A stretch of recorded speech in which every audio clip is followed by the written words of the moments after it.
The qualifying session for the 2025 British Grand Prix just took place. This is the starting grid.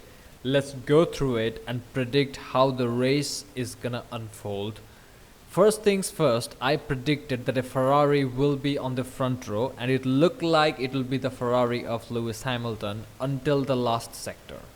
And I'm not giving any excuse, but my prediction was about to come true until the last sector. So this, I have found this website called tracinginsights.com, shout out to them, and I have compared the fastest lap time of Piastri, which is this one, against the fastest lap time of Lewis Hamilton.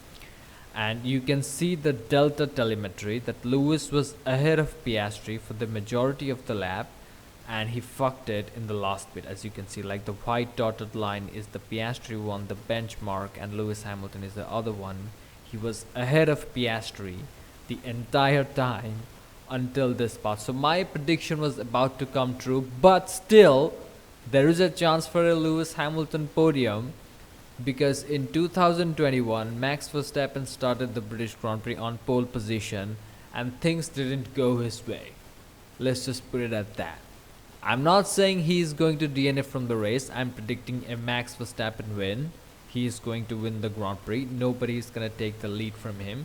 He is starting from pole, so you can expect fireworks when Piastri tries to go wheel to wheel against the greatest of all time. He is going to win this race. And considering there is George Russell and Lando Norris has gained some momentum and he is hungry as well, he wants to close the championship gap to Piastri, and he is quick. Now obviously this is the day in which the driver made the difference. Red Bull somehow found that lap, but Lando and Oscar were about to seal the front row. Max Verstappen just popped out of nowhere, and Lewis Hamilton is magical around Silverstone, so obviously you couldn't rule him out. Again, I'm saying he could have been on the front row, just the last bit of the lap, but that's motor racing, I guess.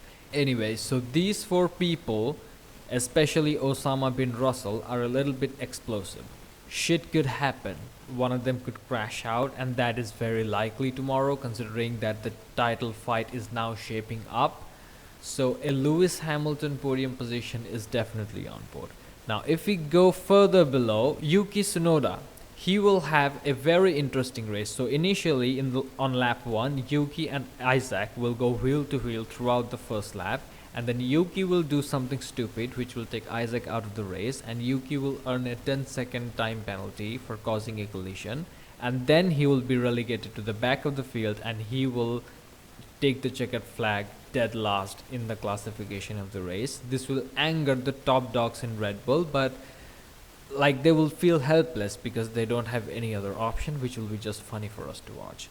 Then we will look at Franco Colapinto, who had another very difficult qualifying session. He was just trying to push the car too hard, and this is a thing that Flavio Briatore and Alpine and all these people need to think about, that Franco has the talent, but he needs time in the car.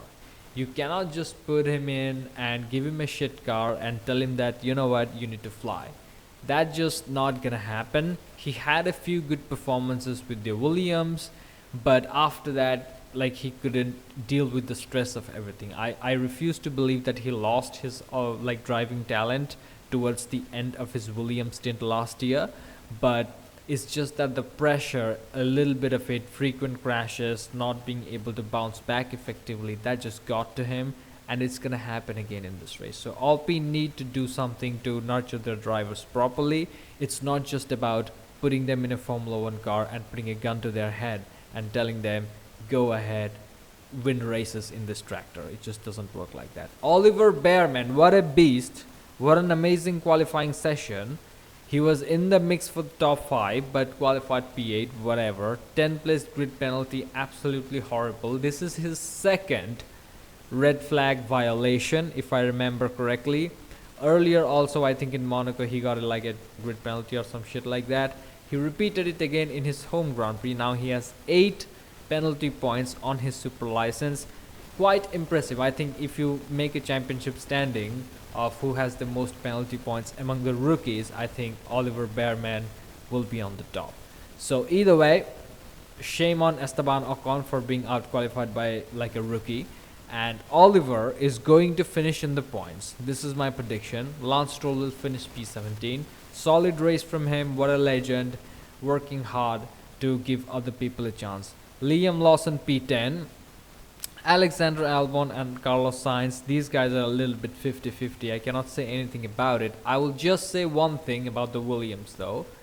They haven't quite yet figured out what caused the reliability issues in their car. This was Alex Albon's own words in the Thursday pre-weekend race conference. I don't know if they have found it out. So I guess we will see, but these two definitely have the pace to go and finish in the points positions comfortably ahead of the midfield. But the problem is, in the qualifying session, Alex made some or requested some setup changes to the car, and the engineers made those setup changes to the car. But those setup changes backfired, and instead of increasing the performance of the car, he went backwards.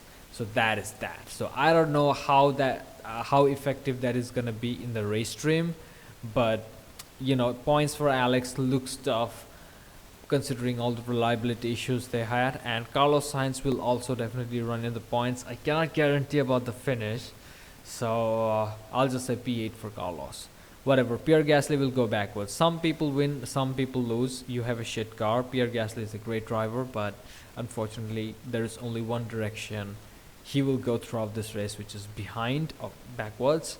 Fernando Alonso, P7, P6, something like that, and one of these four are going to crash out of the race, and that's why I am so excited about it. One of the interesting things that could happen is Piastri DNFing, which will hurt me deeply because I want Piastri to win this race. But if Piastri DNFs and Max Verstappen and Lando Norris take a 1-2, Lewis Hamilton P3, his streak of podium continues, everybody goes home happy. George Russell, I don't know, he can have a close battle with Charles Leclerc, everybody goes home happy. Either way, if Oscar Piastri DNFs, which is not going to happen, if that happens, Max, Lando and Oscar will be bunched up closer in the championship standings. So that will make things exciting. So we will see how the race pans out, but Piastri and Max Verstappen, these two have had battles so far, and it looks like it's going to happen again. If George Russell does nothing and benefits from this situation somehow and takes the win of Silverstone, I'm going to lose my fucking mind. If George Russell does nothing and wins 2 back-to-back Grand Prix, in Canada he did something, but here, if he does nothing and gets a W, is gonna piss me the fuck off. So that's my prediction for the entirety of the race. And Nico Hulkenberg and Gabriel Bortoleto pointsless once again. Just because you had a good run doesn't mean it's gonna continue forever. Unless there is some rain, then obviously a rainy race, you cannot predict shit in there. But unless there is rain, it looks very difficult for the stakes hour people to go ahead and score some points. So it is what it is. So that's all my prediction. I hope tomorrow we have fun. No red flags in the race, please. Nobody wants to stare at red flags. Thank you for watching. Like and subscribe, and I'll see you in the next one.